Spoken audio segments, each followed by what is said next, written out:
दोस्तों, ऑस्ट्रेलिया के खिलाफ खेले गए दूसरे टेस्ट के पहले दिन भारतीय गेंदबाजों का रहा बोलबाला, जहां टीम इंडिया के तेज गेंदबाज हर्षित राणा ने अपनी आग उगलती हुई गेंदबाजी से कंगारू बल्लेबाजों की तोड़ी कमर और दूसरे टेस्ट के पहले ही दिन 7 विकेट लेकर रचा इतिहास और कंगारू टीम को लाया घुटनों के बल। नमस्कार दोस्तों, स्वागत है आपके अपने पसंदीदा क्रिकेट चैनल क्रिक अबोबो में। दोस्तों, इस वीडियो में हम आपको भारत और ऑस्ट्रेलिया के बीच एडिलेड के ओवल में खेले गए दूसरे टेस्ट के पहले दिन की पूरी बाल बाय बाल रोमांचक हाईलाइट आपको दिखाने वाले हैं। लेकिन वीडियो में आगे बढ़ने से पहले आप बुमराह और हर्षित राणा में से किसे भारतीय टीम का सबसे घातक तेज गेंदबाज मानते हैं, कमेंट में बताना बिल्कुल भी ना भूलिए। दोस्तों कि जैसा कि आप सभी जानते हैं कि पहला टेस्ट मुकाबला टीम इंडिया के नाम रहा था, लेकिन दोस्तों इसी बीच सीरीज का दूसरा टेस्ट मुकाबला आज ओवल में खेला गया, जहां पर पहले दिन के दिन में ऑस्ट्रेलिया की टीम ने टॉस जीतकर पहले बल्लेबाजी करने का फैसला किया। दोस्तों इसके बाद भारतीय पारी के लिए पहले ओवर की गेंदबाजी करने के लिए तेज गेंदबाज जसप्रीत बुमराह के हाथों में गेंदबाजी थमाई जाती है।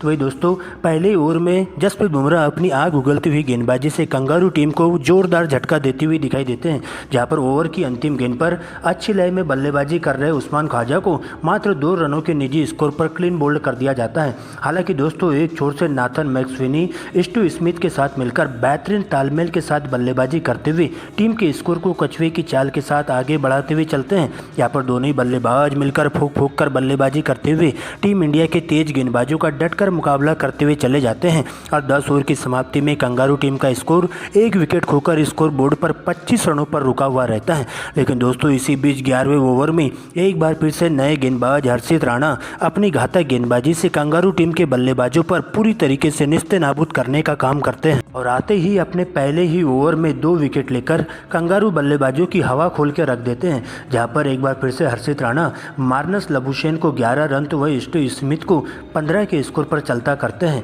हालांकि दोस्तों एक छोर से नाथन मैक्सवेनी अभी भी अंगद की तरह डटकर मुकाबला करते हुए चले जाते हैं, तो वही दूसरे छोर से उनका बखूबी साथ दिया जाता है ट्रेविस हेड के द्वारा, जहाँ पर ट्रेविस हेड टेस्ट को T20 अंदाज में बदलना शुरू कर देते हैं और भारतीय टीम के गेंदबाजों की जम के क्लास लेते हुए दिखाई देते हैं, जहाँ पर खास तौर पर स्पिन गेंदबाज रविंद्र जडेजा के एक ही ओवर में ट्रेविस हेड के बल्ले से 2 बैक टू बैक गगनचुंबी छक्के देखने को मिलते हैं और लंच तक टीम के स्कोर को 100 रनों के पार पहुंचा देती है। कंगारू की टीम 3 विकेट खोकर स्कोर बोर्ड पर 101 रन बना पाती है। लेकिन दोस्तों लंच ब्रेक खत्म होने के बाद एक बार फिर से दोनों ही बल्लेबाज क्रीज पर आते हैं, जहां पर भारतीय टीम के स्टार गेंदबाज जसप्रीत बुमराह इस साझेदारी को तोड़ने में सफलता हासिल कर पाते हैं और एक बार फिर से नाथन मैक्सवेनी को 49 के स्कोर पर LBW आउट करते हुए कंगारू की टीम को चौथा जोरदार झटका देते हैं। हालांकि एक छोर से ट्रेविस हेड अभी भी क्रीज पर टिके हुए रहते हैं, वही दूसरे छोर से उनका बखूबी साथ निभाया जाता है मिशेल मार्श के द्वारा, जहां पर पहले तो दोनों ही बल्लेबाज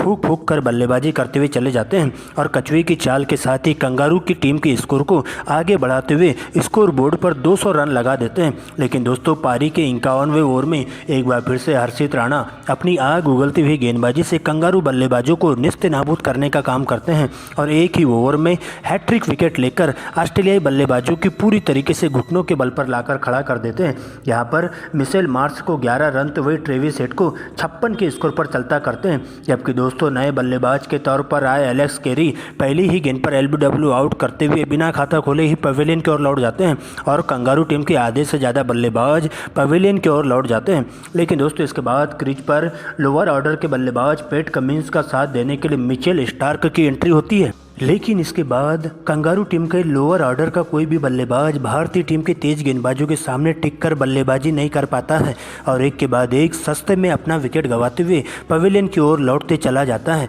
जहां पर बाकी के बल्लेबाजों का सुपड़ा साफ करते हुए मोहम्मद सिराज और जसप्रीत बुमराह 2-2 विकेट लेकर कंगारू टीम के बल्लेबाजों को पूरी तरीके से निस्तेनाबूद कर देते हैं और इस प्रकार से टी ब्रेक के पहले तक ही ऑस्ट्रेलिया की टीम स्कोर बोर्ड पर 225 रनों पर ऑल आउट हो जाती है और भारतीय टीम के लिए एक जबरदस्त गेंदबाजी करते हुए भारतीय टीम के तेज गेंदबाजों के द्वारा कंगारू टीम के गेंदबाजों का पूरी तरीके से निस्तेनाबूद करके रख दिया जाता है। लेकिन दोस्तों इसके बाद भारतीय पारी का आगाज करने के लिए एक बार फिर से बाएं हाथ के विस्फोटक ओपनर बल्लेबाज यशस्वी जायसवाल का साथ देने के लिए सलामी जोड़ी KL राहुल की एंट्री होती है, जहां पर पहले ही ओवर से दोनों ही बल्लेबाज अपना रुतबा दिखाते हुए बेहतरीन तालमेल के साथ बल्लेबाजी करते हुए टीम के स्कोर को आगे बढ़ाते हुए दिखाई देते हैं। यहाँ पर ऑस्ट्रेलिया के लिए पहले ओवर की गेंदबाजी करने आए बाएं हाथ के तेज गेंदबाज मिशेल स्टार्क को केएल राहुल के द्वारा back to back 2 cover drive जड़ दी जाती है। जबकि दोस्तों अगले ही ओवर में पैट कमिंस को 1 चौका और 1 छक्का यशस्वी जायसवाल के द्वारा जड़ दिया जाता है। और इसके बाद तो दोनों ही बल्लेबाज पीछे मुड़कर देखने का नाम नहीं लेते हैं,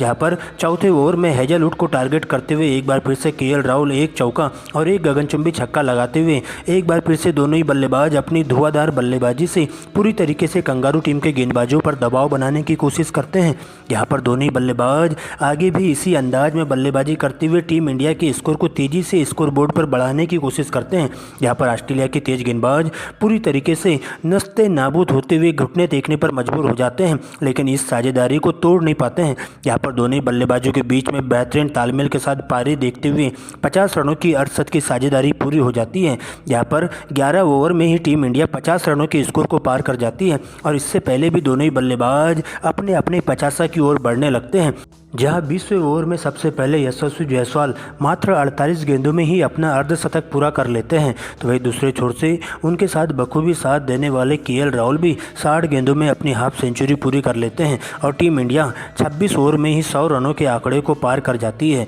लेकिन दोस्तों इससे पहले कि यह साझेदारी और आगे बढ़ पाती, भारतीय टीम को पहला बड़ा झटका केएल राहुल के रूप में लगता है, जहां पर बाएं हाथ के तेज गेंदबाज मिशेल स्टार्क की बाउंसर गेंद सीधा गेंद बल्ले का बाहरी किनारा लेते हुए विकेट कीपर एलेक्स कैरी के दस्तानों में चली जाती है। जहां पर केएल राहुल 56 रन बनाकर कैच आउट होकर पवेलियन की ओर लौटते हैं, जिसके बाद किंग कोहली की एंट्री होती है और एक बार फिर से विराट कोहली अपने ही रंग में बल्लेबाजी करते हुए दिखाई देते हैं और आते ही नाथन लियन को एक जोरदार कवर ड्राइव के साथ चौका जड़ देते हैं। जबकि दोस्तों अगले ही ओवर में यशस्वी जायसवाल भी गलत शॉट खेलते हुए 60 के स्कोर पर कैच आउट होकर पवेलियन की ओर लौट जाते हैं, जिसके बाद भारतीय विकेटकीपर बल्लेबाज ऋषभ पंत मैदान पर आते हैं और विराट कोहली के साथ मिलकर आगे का मोर्चा संभालते हुए दोनों ही बल्लेबाज काफ़ी फूंक कर बल्लेबाजी करते हुए टीम इंडिया के स्कोर को आगे बढ़ाते हुए देखे जाते हैं। यहाँ पर दोनों ही बल्लेबाज पहले तो कछुए की चाल के साथ सिंगल डबल के साथ ही टीम इंडिया के स्कोर को आगे बढ़ाते हुए कंगारू टीम के गेंदबाजों पर दबाव बनाने की कोशिश करते हैं और देखते ही देखते इन दोनों ही बल्लेबाजों के बीच में एक अर्धशत की साझेदारी भी पूरी हो जाती है।